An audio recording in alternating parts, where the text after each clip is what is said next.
leadership gave senators a green light to vote their conscience. This was a rare moment of freedom in a chamber known for its rigid discipline. No threats, no retribution, just quiet permission to do what was necessary. This neutrality was strategic. It allowed senators to weigh their own political futures, their values, and the will of their constituents without fear of immediate backlash from party leadership. Forcing unity risked a party rebellion. The leadership understood that pushing too hard could fracture the caucus, driving some members to break ranks in ways that could be damaging for years to come. By stepping back, leadership let pressure release and allowed senators in tough spots to make their choice. This approach fostered a sense of trust and even relief among those who felt caught between party loyalty and personal conviction. It was a risky maneuver, but it prioritized the party's long-term health over loyalty to one man.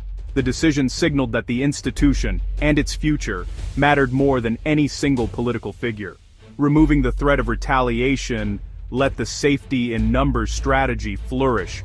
Senators could look around and see they weren't alone, that others were wrestling with the same questions and doubts. Senators no longer faced a two-front war, one against their conscience, and another against their own leadership. The path forward, while still uncertain, felt less perilous. The faint green light was all they needed.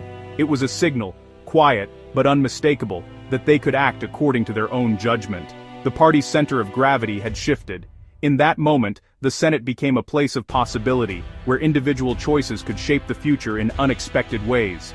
The 17 Republican defectors weren't a single bloc, they were three factions. First, the retirees, free from re-election pressures, they voted for legacy. Second, the institutionalists, long-serving senators defending Senate norms and constitutional order. For them, conviction was about protecting democracy, not just punishing Trump. Third, the pragmatic, ambitious younger senators with future aspirations, betting the party must move on to win again. Their vote was a gamble for long-term gain. These factions overlapped, each providing cover for the others. Retirees guaranteed votes, institutionalists gave moral backbone, and the ambitious offered forward-looking energy. Together, they formed a coalition strong enough to weather the storm. None could have acted alone, but together, they made history.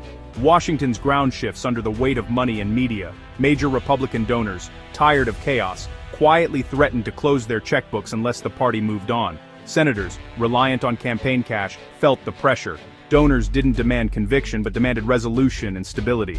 Meanwhile, conservative media began to pivot. Some floated post-Trump futures and new leaders. This gave senators political cover, signaling a future for the party beyond Trump. The media shift softened the ground for defection.